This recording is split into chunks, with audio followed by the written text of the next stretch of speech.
In this video, I'm going to give you my full review and opinion and a demonstration on the Eagle string trimmer. This is the ST1620 56 volt carbon fiber shaft string trimmer. I recorded a little bit of video while trimming around my yard. At the end of the video, I'll give you all the specs. I'll show you my yard size, how long it lasts, and a final opinion.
So my final conclusion on this string trimmer.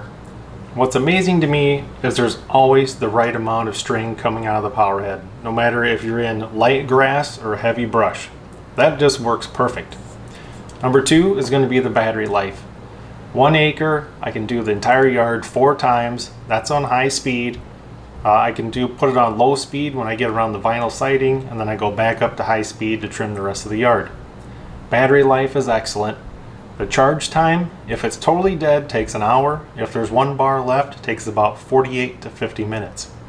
Priced at a little over $300, this is a slightly expensive trimmer, but this is the best of the best. And if you buy one of these, you're not going to regret it. Hope you enjoyed the video.